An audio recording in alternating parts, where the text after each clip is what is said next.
श्रीनगर में दूल्हे की हरकतों ने बारातियों को भी मुश्किल में डाल दिया।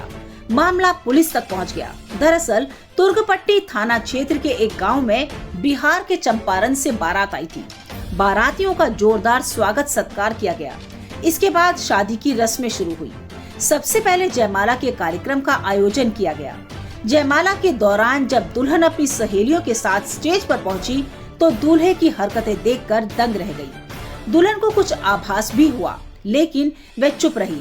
इसके बाद दूल्हा जब जयमाला के लिए दुल्हन की तरफ बढ़ा तो दुल्हन को उसके मुंह से दुर्गंध आनी शुरू हो गई। इसके बाद दुल्हन स्टेज पर ही रोने लगी। दुल्हन को रोता हुआ देखकर लड़की वालों ने तुरंत पुलिस बुला ली। साथ ही बारातियों को दरवाजे पर ही रोक दिया। शादी में पहुंची पुलिस ने सीधे दूल्हे को पकड़ा और थाने ले गई। बाद में बिना दुल्हन के ही बारात को वापस लौटना पड़ा। क्षेत्र के इस गांव में बिहार के चंपारण से बारात आई थी। द्वार पूजा के बाद जयमाला के समय दूल्हे के स्टेज पर आने के थोड़ी देर बाद ही दुल्हन भी अपनी सहेलियों के साथ पहुंची। एक दूसरे के गले में डालने के लिए दोनों को जयमाला दी गई। इस दौरान दूल्हे का व्यवहार कुछ अलग सा दिखा, जिसका आभास दुल्हन को हो गया। थोड़े नजदीक आने पर दूल्हे के मुंह से निकल रही शराब की दुर्गंध से उसका शक पुख्ता हो गया। इसके बाद वरमाला डालने से इनकार करते हुए वह स्टेज पर ही रोने लगी।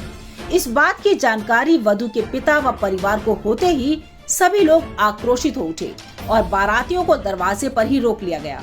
इसके बाद शादी संपन्न कराने के लिए देर रात तक मान मनव्वल चलती रही। इस बीच वधू पक्ष द्वारा अन्य बारातियों को रात में ही छोड़ दिया गया, लेकिन दूल्हे सहित उसके परिवार के लोगों को बंधक बना लिया गया। इसके बाद लड़की पक्ष के लोगों ने पुलिस को सूचना दी। पुलिस दूल्हे को थाने लेकर चली आई। गुरुवार को दोपहर करीब 2 बजे वर पक्ष की ओर से वधू पक्ष को खर्च की गई रकम लौटाई गई। इसके बाद दूल्हा व उसके परिजन वापस घर लौट सके। तमाम बड़ी खबरों के लिए बने रहिए किन्नी टाइम्स के साथ। वीडियो को लाइक करें, चैनल को सब्सक्राइब करना ना भूलें।